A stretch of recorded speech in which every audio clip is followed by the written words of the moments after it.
we got something today. We're going to go through the Book of Jonah. The Book of Jonah is a great book where it's known for kind of a fish and a whale and all that stuff. But we got a fun video we did years ago called Kids Stories on the Book of Jonah.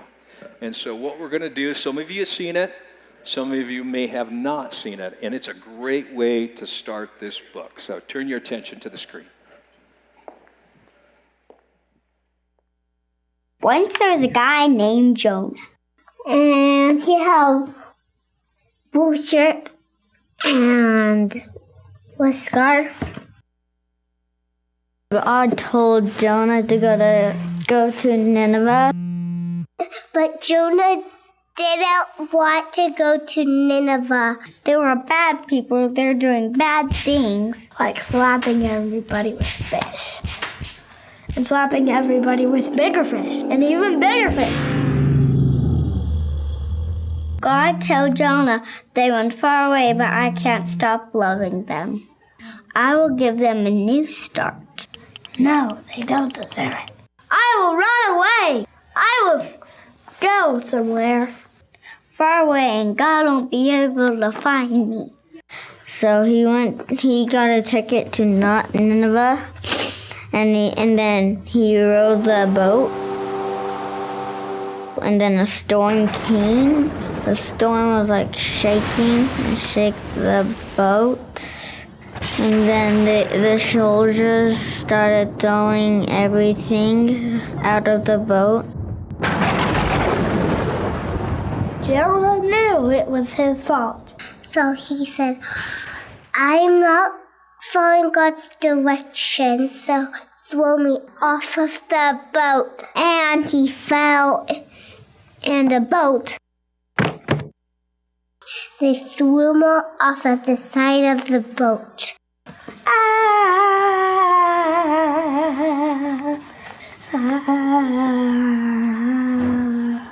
Splash. So God sent a big fish. Whale shark, because I know it's a whale shark scientifically. When he thought he was going to drown, he turned around and he was swallowed by a big fish. When Jonah opened his eyes, he turned on his flashlight.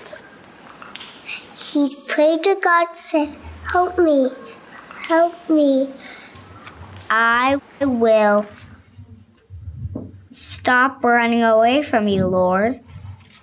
After 3 days, the big whale shark threw up Jonah on the sandy beach. And God told him the second time to go to Nineveh, and this time Jonah did, and then he told the people to stop being bad and do what God says. The people listened to Jonah and they started loving God. People were so happy that they played laser tag a lot.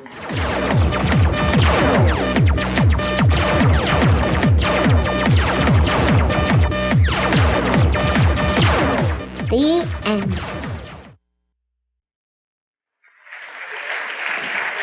Pretty fun. What a great video, huh? What a great way to start the message, too. Very, very visual. Thanks, buddy.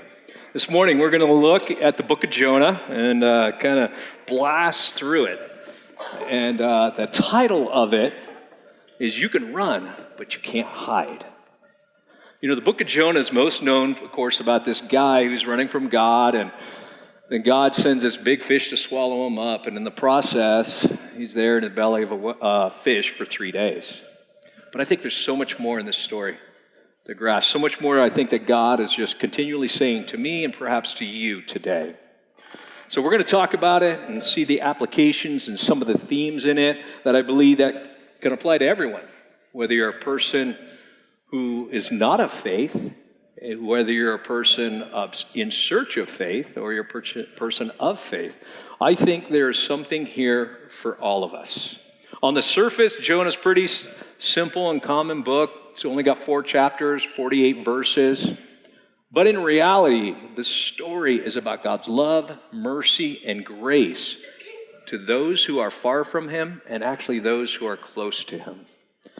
And we'll dive deeper into it. We'll see a much complex story that talks about probably you and I, things that we might need to adjust. It's not just a story about running from God, but it's a deeper story of actually how we live, what's in our heart, and who do we really care about. It's a story of God's relentless love for people who are far from him. It's a story about a man who is so prejudiced against certain people that God had to do extreme measures in his life to show him how dark his heart still is. Keep in mind the main theme throughout this book is it's about a man who did not want God to extend his love, but instead his justice. And so who is Jonah? Jonah was a minor prophet of the Old Testament, for a prophet for the northern kingdom of Israel. Up to this point, he had been pretty successful in giving prophecies for Israel. They're coming true. And so he was kind of living the good life. And because of this, his success probably grew. And I believe he could have got comfortable just where he was at. I'm sure none of us can relate to that. And so in the process, he probably got a little overconfident too. And so just when I think he was thinking, I'm going to enjoy life. I'm going to sit here on the Mediterranean, just kick back and just enjoy it. God shows up. God shows up. And he says this to him. Jonah 1:1-3. The Lord gave this message to Jonah the son of Amittai. Get up and go to the great city of Nineveh. Announce judgment against it, for I've seen how wicked these people are. But Jonah got up, went to the opposite direction to get away from the Lord. He went down to the port of Joppa, where he found a ship leaving for Tarshish. That's in Spain. He bought a ticket and went on board, hoping to escape from the Lord by sailing to Tarshish. Now, Nineveh was the capital of Assyria, and they were some of the most ruthless, cruel people during that time, especially in war. And they'd go back and forth at Israel. And they were just really bad. So Israel hated them. They did not want anything to do with them. But what amazes me about these verses is this. God continually shows us his love extends further than we think. Even that we think that he is interested in reaching everyone. Right? No matter how bad we think they are, just because we've written them off, it doesn't mean God's written them off. And he will also, this is the key part, he'll often ask us to go places that are uncomfortable, that maybe we've closed off, like, no way, I'm not doing that.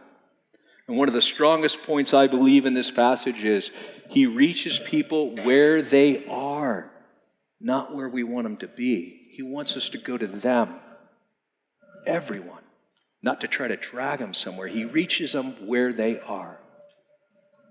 Like Jonah, I think we have choices, all of us. We can stay, just try to be comfortable, run in the opposite direction, or we can go to the places that are uncomfortable. Now, if you're a Christian, I know you know these kind of principles. But if you're here for the first time or watching us online or exploring faith, I would say give us a chance this morning and see what God might be saying to you in the book of Jonah. So these options, stay, run, or go. What did Jonah do? Oh, he ran. He took off, not even a little. He booked it out of there. And Jonah didn't just run. This is what's amazing. He resigned. The guy didn't just leave. He resigned. He's like, I'm done. Heading in the opposite direction, heading for Spain. That's what he was doing. I guarantee you, there have been times, I think, when we all have ran. When we all actually take off and run from God. And in Jonah's case, it wasn't so much about disagreeing about going to the city because it's unclean, because he was going to Tarshish. That's unclean. Jews had certain laws, certain regulations, and how they wanted to live and how they wanted to be around. And so Spain would be just as bad. It primarily was about, I think, it was personal to him. I think it was people that hurt him, that hurt somebody maybe he loved. The tension in this story, as we make it personal to us, is who's hurt you? Who's hurt me? Or who has hurt someone you love deeply? You see, it's personal to Jonah, and it's personal to us. God is asking Jonah to drop his judgments, personal feelings, and to be the one to extend love to these people. Jonah knows God is gracious, and he knows that God is good, but he doesn't want to be any part of it, so he resigns. Sometimes I think God is asking us to extend love to similar people, somebody who's hurt us, somebody who's hurt somebody that we love. And there are times we just don't want to be any part of it, right? We're like, not them. Maybe them, but not them. I can't do it. So we resign, telling God, just leave me out of it. You can go ahead and do it, just not through me. Do it through somebody else. I don't want to do it. And so we don't want any part of it sometimes. Do you ever find yourself fighting God? Kind of like your desires pulling you one way, God's desires pulling you another way. I think this is the tension that, Jonah was in. His desires were being pulled too. And, maybe it's the fight of just believing in God that becomes that tension. Maybe it's like Jonah just listening to God or obeying to whatever God is telling you today. Whatever it is, Jonah found himself in that very position. And his own desires, they won, at least for a while. And I think we often see, as we often see in our own personal lives, God is relentless, isn't he? I mean, he's chasing us. And he might have to hand out, at least to me, a heavy dose of humility on a prideful and unwilling heart. I know I fit into this category. Anybody around here at Washington Heights, at least on staff, knows how stubborn I can be. It's just, I don't know, I have an opinion on everything, right? And so it comes out. And then I think I'm always right, But it's that attitude that God has to humble. And he has. And I've experienced his relentless love on me. Because he's broken my pride. And he's broken my stubbornness at times. And it's rough, but it's good. Now, how often do we check out, withdraw, refuse to just even change? Or just run the opposite direction? Do we avoid the one thing we need? God. Just him. And if you're following Jesus, you do have to ask the question before you run. God, is this the direction I'm supposed to go? Or are you calling me somewhere else? We can't just run. We have to talk to him. Here's some tough questions. If you are running, if I'm on the run, am I running from myself? Maybe I don't like who I am, so I pretend to be something else. Am I running from others because they've hurt me so bad, or I just don't trust people anymore, so I just don't even want to be around people? Are you running from God? Maybe you have certain expectation where he's let you down, he's hurt, and so you're just on the run away from him. But let's see what happens when individuals sometimes do run. Jonah 1, 4-6. But the Lord hurled a powerful wind over the sea, causing a violent storm to threaten to break the ship apart. Fearing for their lives, the desperate sailors shouted to their gods for help and threw the cargo overboard to lighten the ship. But all the time, Jonah was sound asleep in the hold. So the captain went down after him. "How can you sleep at a time like this?" he shouted. "Get up, pray to your God. Maybe he will pay attention to us and spare our lives." God sends a storm. But what is the storm? What is the storm for you and I? A storm is a place where we can't control the things around us. How many like controlling things? Right? Especially when it gets tough. When it gets tough, well, that's when we really kick it in. But it's a place where we can't control the things around us, where we feel a little more helpless. It's a place where we can't manipulate circumstances or even others. It's a place where God gets our attention. A place where we have to face ourselves, which sometimes isn't pretty. And let me say this, if you're avoiding God and running from God, and you're not in the storm yet, but you're headed to it, just turn around, go to God, trust Him. You don't want the storm. You really don't.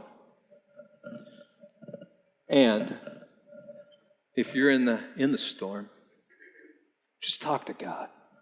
Ask Him. Let Him see you. Let Him know He'll bring you out of it. Because His love is relentless. He will not let you go. That's how much He loves you and loves me.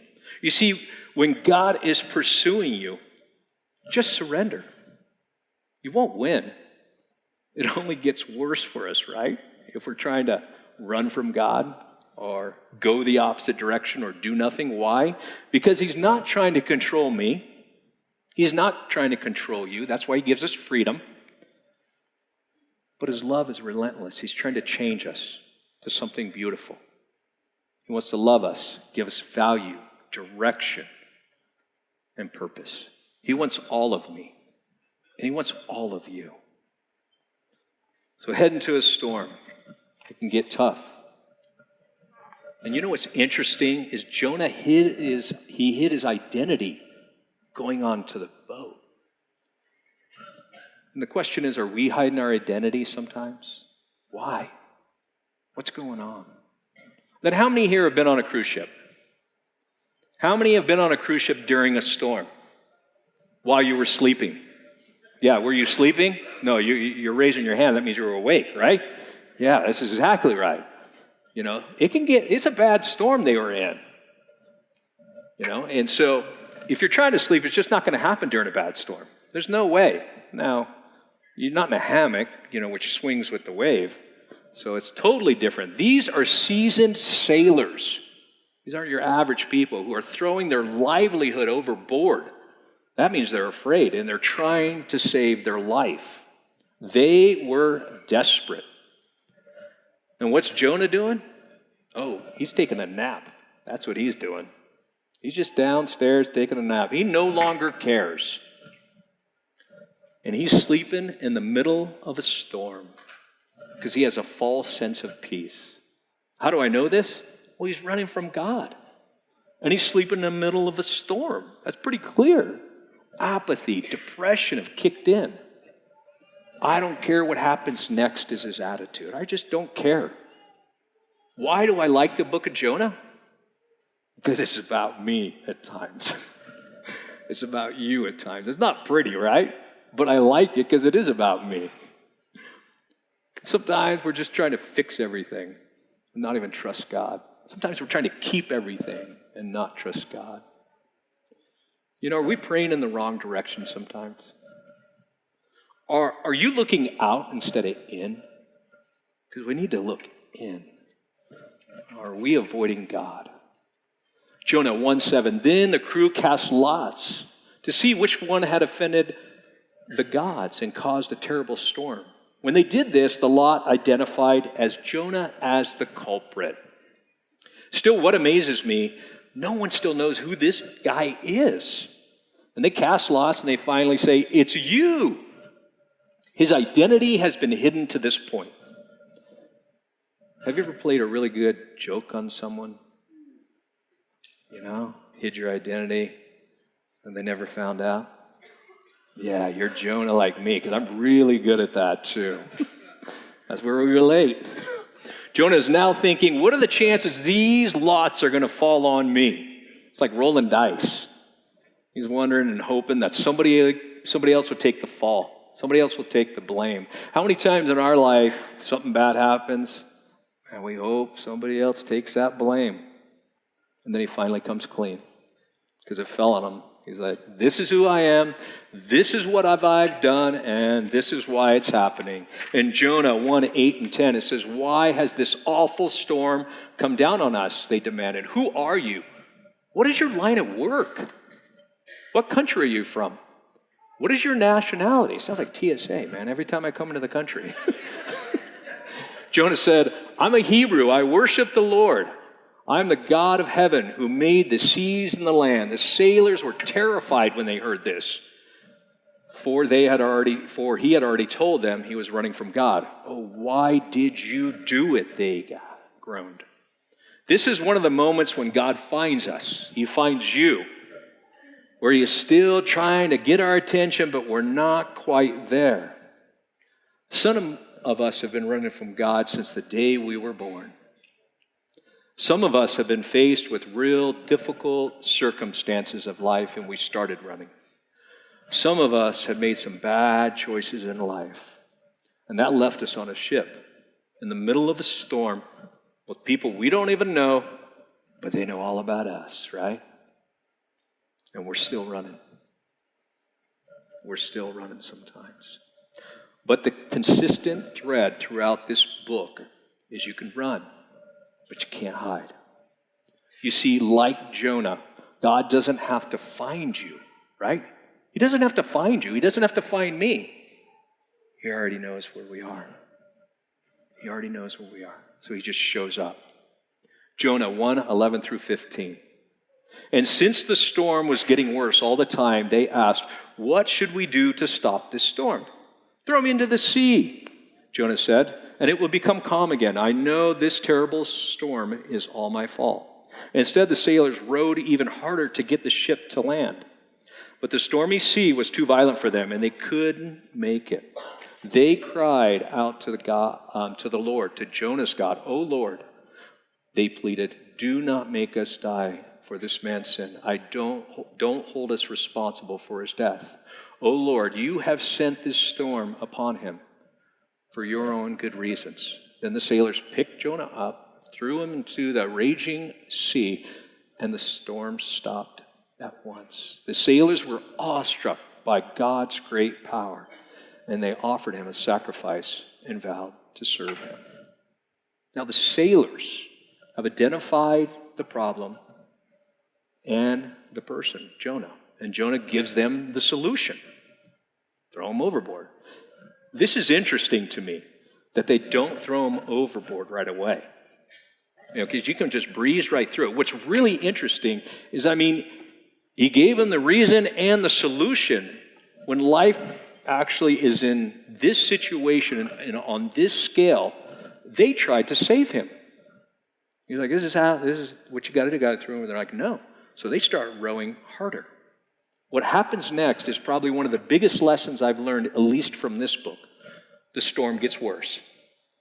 It didn't get better. It got worse.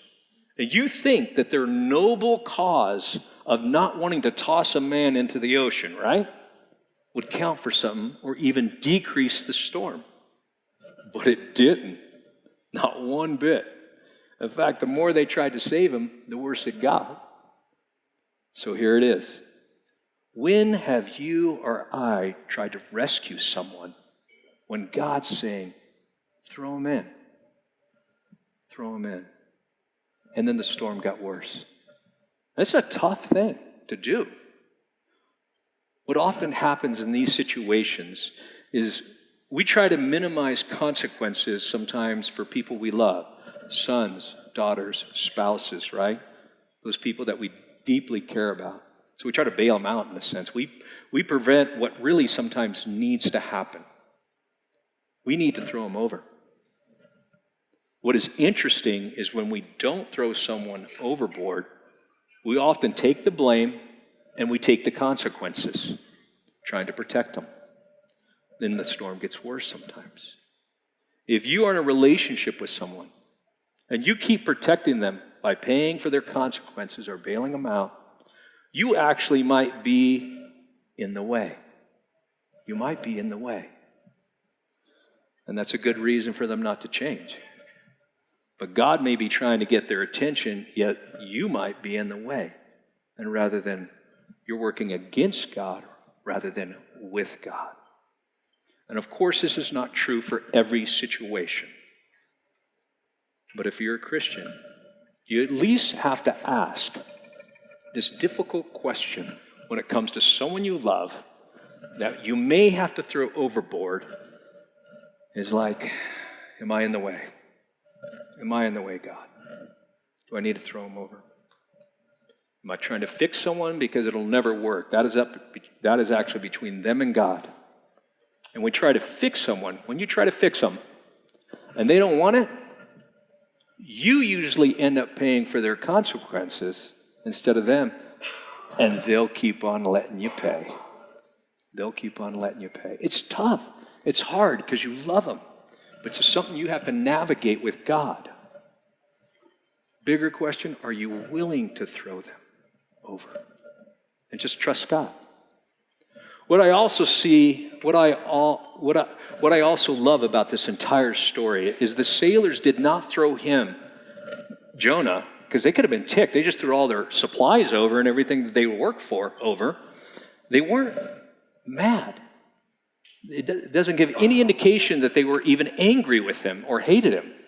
They sincerely didn't want to throw him over, so they kept on going against the storm. But they did. And when they did, it says it stopped. Like that. You see, fear paralyzes us and it distorts our view. The sailors were afraid of the consequences of throwing someone overboard. And they thought it would be a mark against them, and they'd have to live with that the rest of their life. So this moment in this book, it wasn't about Jonah in this moment, in this story, in this part. It was about the sailors. And sometimes it's about us. And who are we going to trust? And what are we going to listen to? And who are we trying to protect, maybe? The tension is stepping out in faith despite the fear that we may be feeling. This is what the sailors were feeling, and they had to make a choice. And they chose faith. At the same moment as they trusted God and heaved Jonah up, okay, so now they make the decision. They heave him up, and they throw Jonah up over the side into the air. I think while Jonah was in the air, I imagine he was like, this is it. My time's over. This is what it's come to. It's all done. And then God sends him a fish to swallow. Only got worse. He was like, this is it, my life. Nope. When God's not done, God is not done. But you don't want that part, right? But God wasn't done. Jonah 1:7. Now the Lord arranged for a great fish to swallow Jonah. And Jonah was in the fish for 3 days and 3 nights, and we thought staying in a hotel was bad, right? Yeah, no way. No way. Once you read that, there's no complaints on wherever we stay. I love God's persistent love in our apathy, on our willingness to throw it all away sometimes. God is still so persistent with us. He's persistent with me. You know, there's times when we say we're done. God's like, yep, I'm not. Like, no way. His love is as great for Jonah as it is for the people of Nineveh. He wants Jonah to change just as much as the people of Nineveh. That's why he keeps on pursuing them. That's why he won't let Jonah run. And it's interesting that the message that Jonah was bringing was the message that he needed to hear, but he couldn't hear it at this time. It was the same message. Same message. You see, God's solutions to our problems when we don't listen, like pride and stubbornness, are very unique and sometimes very uncomfortable when they're solved. And all of us, like I said, have ran from God at one point or another. Maybe you're still on the run. And you say, I can't do it anymore, I'm done. Maybe you're running from family, relationships, marriage, job, kids, people. There's so much we can run from in this life today. There's so many distractions, but it's so easy to run. But no matter what you're running from and what you're running to, unless it's God, it's the wrong direction. It's the wrong direction. And you're headed to a storm. You're headed to a storm. And trust me, you don't want that storm, because that one comes with a big fish. And I don't know what that looks like in your life. I do mine, but I don't know. Just turn around. Trust him. Now, the beautiful truth is Jonah ends up in this belly of a fish for 3 days and finally comes to his senses, sincerely apologizes, asks forgiveness of God. And then we see in Jonah 2:10 that the Lord ordered the fish to spit him out onto the beach. In chapter 3, we see God telling Jonah the same message. Go to Nineveh. So now this time he's listening. Go preach to him. It's a city of 120,000 plus. And go give him the message. And it says he does. And they all turn to God like that. They all listen. And then as it comes to Jonah 4, last chapter, 1 through 4, as God has done this mighty thing in the city, this change of plans greatly upset Jonah, and he became very angry, so he complained to the Lord about it. Didn't I say before I left home that you would do this, Lord? That's why I ran away to Tarshish. I knew that you are a merciful and compassionate God, slow to anger and filled with unfailing love. You are eager to turn back from destroying people. Just kill me now, Lord. Just kill me. I'd rather be dead than alive if what I predicted not happened. Dude, this guy is so full of himself, huh? And the Lord replied, is it right for you to be angry about this? This guy is a victim everywhere he goes. He's worried about his reputation and his image. That's it.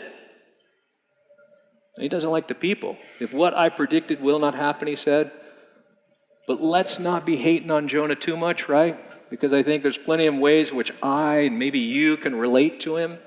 Not wanting people to experience God's forgiveness and grace, especially to those who have hurt us. And we think, how can he be so callous and judgmental? How can he wish an entire city dead? Well, there's a thread in it about being prejudiced. It's about changing our heart towards those who have hurt us. Jonah's heart is hoping for wrath, judgment, and hardship of those who betrayed him. It's about resentment. Well, that's a tough word, resentment, that he holds maybe towards others, towards God. And let me say this, resentment is a choice, and so is letting it go. It's a choice. We come to the conclusion of this story where Jonah 4, 5 through 11 says this, and then Jonah went out to the east side of the city and made a shelter to sit under it. And as he waited to see what would happen to that city, the Lord arranged for a leafy plant to grow there. And soon it sprouted to broad leaves over Jonah's head, shading him from the sun. This eased his discomfort. And Jonah was very grateful for the plant, and God arranged for a worm. The next morning at dawn, the worm ate through the stem of the plant, and so it withered away. And as the sun grew hot, God arranged for a scorching wind to blow on Jonah. The heat beat down on his head until he grew to faint, and he wished he died. Death is certainly better than living like this, he exclaimed. Then God said to Jonah, is it right for you to be angry because the plant died? Yes, Jonah said. I can't believe this guy, man. Like, even angry enough to die. Then the Lord said, you feel sorry about the plant? Though you did nothing to put it there. It came quickly and it died quickly. But Nineveh has more than 120,000 people living in spiritual darkness. Not to mention the animals. Should I not feel sorry for such a great city? In the end, I think what I love is God saves this story for last. Because it's such a reality, I think, in human behavior. In all of us at times. And what is it? That Jonah was more concerned about his comfort than an entire city in spiritual darkness. Jonah can't see past himself and is showing no growth in character by the record. He is consumed with the self, and he extends no hope for others, but continually plays the victim over and over and over again. Jonah's last words are absorbed with self-pity. And the story ends just like that, never knowing where Jonah lands. What direction did he change? Did he not change? What's going on here? But the last words of the book of Jonah are given to God.